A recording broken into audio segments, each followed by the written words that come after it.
tactical training every quarter. So every day is kind of different, which makes it fun. Let's see, what else? As far as qualifications to become a special agent, it's usually, I think they kind of changed it a bit, but you have to have a bachelor's degree. I think they kind of substituted that with some several years of job experience or similar.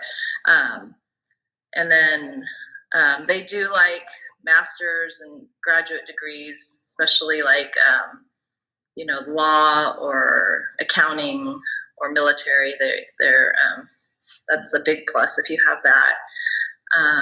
But the whole hiring process is a little bit lengthy. It could take a year. I think for me, it took about a year and a half because there's several steps. You start with a panel interview and a written test. And then you have to pass a physical fitness test. You have a medical exam. You have a polygraph exam. You have a psychological assessment and a full background investigation. So all those steps kind of take a while to get through. And so, you know, some people naturally are like, I can't wait that long, and they, you know, move on. But I think it's worth it to wait. And so, but it's, yeah, that's kind of a lengthy process, which turns people off sometimes. But we do have other positions as well, not just agents. Like I said, we have a whole intelligence group. We have intel analysts. We have diversion investigators, which are, you know, the ones that investigate and regulate the diversion of pharmaceutical, like legal drugs. We have special agents who become pilots, or they're already trained as pilots, so they fly for us, because a lot of our investigations, we have airplanes and helicopters, and it helps us a lot with surveillances, and so we need pilots for that. And then we also have observers who, when they're up there, they're the ones using the cameras and, you know, doing a lot of the viewing from above. We have like technology specialists who help us with all the equipment and technology that we use. We do have some fun toys. We have, you know, we use a lot of hidden cameras, and when we do deals, we might have, you know, cameras hidden so we can view and hear the meeting. We've set cameras up on houses. We have some tracking devices, and so we have people that specialize in helping us with that kind of thing. So all kinds of different jobs within the DEA. And then as far as like career progression as a special agent, so there's special agent, and then you can, there's different levels of special agents, just basically time on, but you can promote to be a supervisor, and you basically supervise a group within an office. Like my task force group, we have a supervisor, and then you have like RACs, like resident agents in charges, and assistant special agents in charge who manage more offices, and then you have the special agents in charge, SACs, who run like a whole division. So I'm in the San Francisco division, which encompasses Sacramento, our Sacramento office, San Jose, Oakland, Santa Rosa, Redding, Stockton. So there's several offices within every division. So you can promote, but once you promote, you have to be okay with moving more. So that's why a lot of people like myself, I'm happy here, and I don't want to move to Washington, D.C. or other places. And so, and I like the casework as well. So I'm happy being an agent. And then I think that's kind of what I have. As far as, I think there was a question about like personality, what kind of personality traits would be good to have as a special agent. And really, it's all different kinds of people. Everyone has their strengths and weaknesses, and there's you need different strengths for different parts of the job. For instance, like some people, not a whole lot, but some people do undercover work, which I could never do. I wouldn't be good at it, but you have to be able to talk the talk, think quickly, make up stories, and, portray yourself as somebody you're not. And so some people are really good at that, and some people like me wouldn't be very good at that.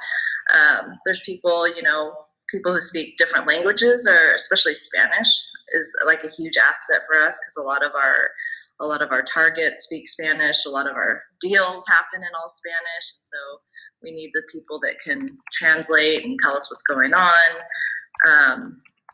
Like I said, they like accountants because we do a lot of financial investigations, because we try to follow the money and seize assets, because that's really what hurts these people, is if you take their money and take their things.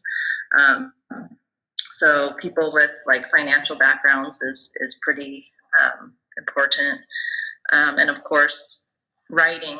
So, like your English classes and learning reading and writing is really important, because everything that we do, is for the purpose of prosecuting. And so your whole investigation and the cases and the evidence that you have, it has to be documented. It has to be documented correctly, and it has to be written well in your report, so that you have a really strong case. Those are and then as far as like, I think there was a question about interests and hobbies that I had that was compatible with my field of work.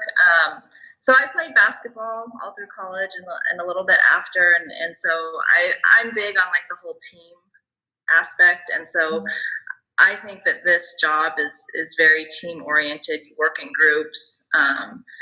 You actually spend more time with the people at work probably sometimes than your family, and so you're with them all the time, and it's really fun when you have a good team and everyone works together and you get along and you have fun. And so I think it's really important, because like I said, everyone has different things to bring to the table, and you can pull on everyone's strength and work together to make a good team. So I think that's all I have. I don't know if there's. Well, gosh, that is, I personally have 150 questions, because I've actually, I'm really curious to know if you've watched the show Snowfall. Do you ever catch that on television? Not.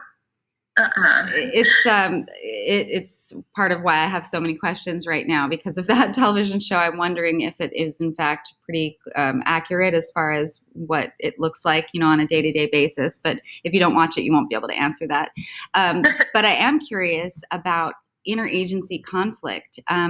Is that something that becomes an issue frequently for you all, like with the CIA, versus what the CIA objectives are versus what the DEA objectives are? Yeah, I mean, there definitely is like conflict. We try, when I first got here too, there's a difference between state and locals. I mean, locals and federal. So a lot of locals, they go quick, fast. They're like run and gun, and we're more slow, meticulous. Like we take our time, and I don't think I mentioned at the beginning, like we focus on like the bigger, like we don't usually focus on users or small level dealers. We're looking for the big targets, the sources of supplies, the connections to cartels, organized crime, things like that. So our cases do take a lot longer. The case has to be, fairly meticulous and things like that. So we do run into like, especially, there's a lot of egos as well. And so, if you hit on a target that multiple agencies are looking at, then yeah, there's definitely, I've had my fair share of like, meetings where you have to kind of iron it out, and things where, where there is definitely like, sometimes, a lot of conflict that you have to kind of work through. Yeah. Yeah, so definitely. And then, it's not just us that does drugs. FBI does drugs, HSI does drugs, ATF. So, and of course, everyone does things differently. So as I get older and as I do more, as I'm here longer, I'm more of, let's just figure out a way to work together. And, if I have something I have to. But I think when I first came on, it was more like, no, that's mine. You're not taking that, Mm-hmm. So it depends on the personalities you're dealing with and the give and take, I think. Well, I'll ask you, if it's okay with you, I'd love to ask 1.5 more questions, and then I'll turn it over to the students so they can ask you their questions if you have a few more minutes. Sure. Okay. So one thing I was wondering is, how dangerous would you say the job is? I mean, I think there is definite potential for danger, but we try to mitigate that as much as possible. Like, I'm very respectful of like local cops who they go out there and they're like, pulling over people that they have no idea what their background is, like, what they're facing when they do that. But for us, like, we don't usually, like, we do our homework and we know a lot about these people before we do things. So I think that like lessens the risk a lot. Mm-hmm. I mean, I think the risk that the local cops face is crazy. That people don't understand like how, what it's like to just walk up on someone that you have no idea what they're going to do. Or even like go into a house, like, and that's probably the most dangerous aspect is like when we do search warrants, you don't know who's going to be in the house, you don't know who's going to be barricaded, you don't know what kind of weapons they have a lot of times. So there's that, but like I said, we try to do as much homework as possible to know that stuff before, like their criminal history, their family, their propensity for violence, things like that. So there is risk, like when you're meeting with, people, we've had people try to rob other people and things like that.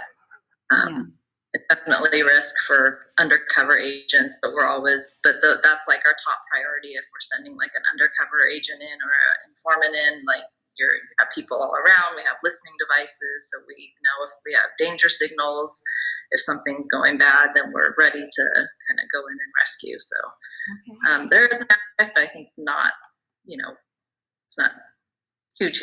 Yeah. I mean, yes, thank you. And then my half question is just, you mentioned about the foreign language being very useful to getting a job in the DEA, and I was just wondering if Chinese would be included among the languages that are often utilized, because these kids happen to be all fluent in Chinese. They're in the dual version. Okay. Yeah, I mean, I think obviously Spanish is the big one, but I mean, there's different investigations where, a lot of the marijuana growing operations are Asian organized crime, and we have several offices in China, and I think it's an asset. Any language would be an asset for, this job. I mean, there's always, we have a Russian speaker in our group, and there's a decent sized Russian population in our area, surprisingly. So, I mean, we use it all, so it would be very helpful. Yeah. Okay. Well, guys, you're welcome to ask some questions now. I'll turn it over to you and put myself on mute here. Do you know any languages? I took Spanish in high school, but I'm not fluent, so that was always kind of my one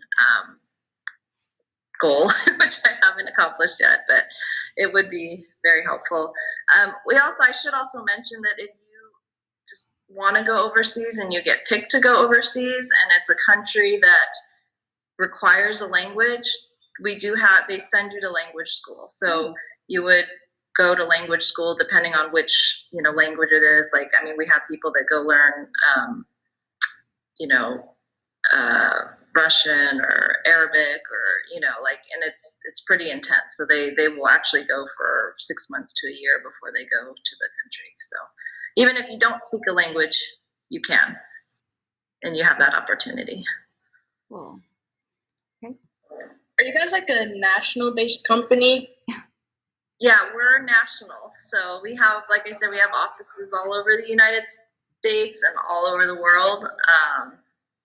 Not in every country, but in a lot of countries. Yeah. Any other questions? Any other questions out there? Well, I do have a question. But you don't have to answer this if you don't want to. But I'm just gonna say, like, you did mention like you guys go into the field and like buy drugs from people. But have you ever like done drugs yourself? Like if you're like you need to go undercover or No, so you can't. So like we do have drug testing obviously all the time and or sporadically, but and that's kind of one of the hard things too if you're trying to sell yourself as a drug dealer or you can't do those kinds of things, but it's not too hard to like get away from because when you're dealing with higher level people, they're not necessarily the ones using drugs, so you can always just say, "No, man, I don't do that. I'm in it for the money." And so but that's the one thing you can't do. And that should maybe tell you guys something about how that industry really operates. The people at the top that are making all the money, they're not doing the drugs. There's a reason for that. They're using the people below them and manipulating them with the drug, and that's how they create this institution. I mean, correct me if I'm wrong, but I think that might be pretty accurate. Yeah. I mean, the highest, like I had a case where my target was, he had multiple houses. He had, we seized the money in the bank but he wasn't using it. He was, the people below it. He was using the people below him to distribute it. And then the people below him are the ones buying it and using it. And they're living in the shoe boxes, barely getting by. So don't use drugs. Yeah. You guys ever sell drugs? Those are what we call reverses. So we like when you guys are undercover. Yeah, so we typically buy them because we don't want to put drugs out on the street that could kill somebody. So if we were going to do that, we would usually get what we call sham or like stuff that looks like drugs. And if we were going to portray ourselves as sellers, then we would either we would do that, and which takes multi levels of approval. And then if we were to give it to him, that we would have immediately probably arrest him because we don't because he would find out that it wasn't real anyway. But we wouldn't put. I think other agencies might have more leniency with that, but in my career, we've never put real drugs on the street. It's just too much risk and liability, I think. Well, and just so you know, this show Snowfall really depicts the DEA as being the protectors of the American people in that regard. Trying to prevent the drugs from getting to the street and to the people. Other agencies are not depicted that way in the show, so that's interesting. That makes sense. I don't know if you've already said this, but have you ever been out in the field, like undercover? Oh, I'm sorry, I couldn't hear that. So I don't know if you've said this yet, but have you been out in the field undercover? I have not done hardly any undercover, so not me personally. There's actually probably only like 2 or 3 people in our whole office that does undercover. One of them is a Spanish speaker, and the other one was actually both of them were Spanish speakers. So, but no, I haven't. But I can have a lot of informants that's why we have informants that we say, okay, I want you to do this, and we pay them to so our informants are the ones that are doing that stuff for us a lot of times, and we either pay them or they're working off cases. So it might be someone we arrested and they're like, I don't want to go to jail. I'll do whatever I need to do to keep from going to jail, and I'll do cases for you. I'll bring you. I have a case. I know this guy that's a big drug dealer, so I will help you get him. And so we have those kinds of informants, and then we have like more professional ones that just do it for the money. And so yeah, but I haven't. How often do you guys have to send people out like undercover? It just depends on how many, how your cases are going, but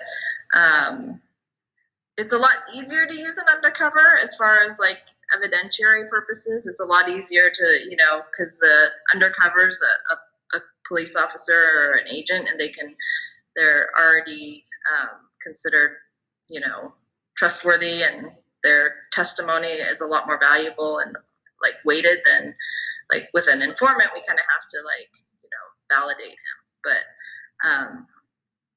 But yeah, I mean, I've gone out. I think I went out twice this week to Dubai, so probably on a weekly basis, at least once or twice a week. Oh, interesting. Also, you said for undercovers, like you guys have to learn different languages. So how intensive like is like the language learning? You don't have to learn language, have a language to be undercover. It's just kind of like whether you can portray that, you know, if you have the ability to portray yourself as a drug dealer and you look the part and you sound the part. But it just depends on the language. Like I think like Spanish is maybe 6 months, and you have to. That's more if you go overseas. Like I think you can learn the language on your own time if you're domestic. But if you go overseas to a country that requires that language, then it could be like 6 months, and that's what you're doing every day for 8 hours a day is learning the language. It could be 6 months, it could be a year. Is there are agents that do the undercover aspect? Are they considered? I mean, are they at a higher level, or do they get more? Is there incentive for being undercover? I guess is what I'm asking. There probably should be, but no, I think they're just like us. So yeah, interesting. Like, you know, some people are good at it and some people like to do it. And that's why I think there's so few people that do it, is because they, you know, they're not comfortable doing it. And the ones that do it really enjoy it. So Definitely. I can see that. But I probably. Yes. And if you're fluent in another language, I think you should get an extra bump. I know like the locals, I think if you have a language, then you get like an extra little bump or something. But we do have like if you go up in a plane, we have things that we do have certain things. Like when we go to a lab, we do get like danger pay for that specific like event, but it's just, you know, not a regular thing. Yeah. Well, are there any more questions? We just have like 3 minutes left, so we might have chance. Mariana, did you have one? How has the pandemic affected the way your job works? That's a good question. Yeah, it has and it hasn't. At the beginning, it was kind of interesting because, you know, with not as many people out, it was harder to cross the drugs. So there was actually a lot less drugs coming over the border, which made the prices go up. And also people were like, one of the groups was up on a wire during that time and their target wouldn't leave the house. So it was very difficult for a period of time. And for me, like I was trying to, you know, get our target to supply us, and he couldn't find any because there wasn't that flow of drugs coming across. But I think now things have kind of settled down and it's kind of pretty much back to normal. But yeah, it definitely affected the prices. The prices went up, and it was harder to do our job for sure. Good question. Amazing. That was a great question. What's the weirdest place you guys have had to do an investigation at? The weirdest place? I don't know. It's a tough one. We kind of go all over. Unknown caller. Gosh, sorry, I can't think off the top of my head.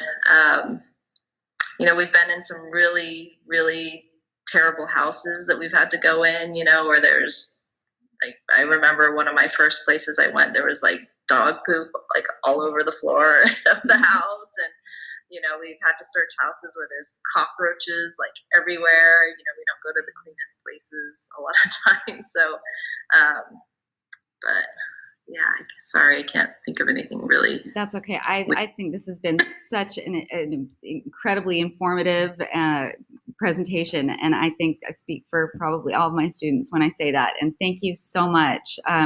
We're out of time, and I'm sure you probably have a million places to get to. So should we give her a round of applause, everybody? Unmute and give her a round of applause, because this was really great. Thank you so much, really. All right. Thank you. I Thank will you. watch Snowfall. Please do. Thank you so much. Thank you. Take care. Okay, and you guys are dismissed. You better get to your next class. So thank you. That was fun. Mariana, hats off to you. Amazing. Really amazing. That's incredible stuff. Okay, let me know if you guys have any questions about anything. Thank you, see ya. Bye. Bye, Riker.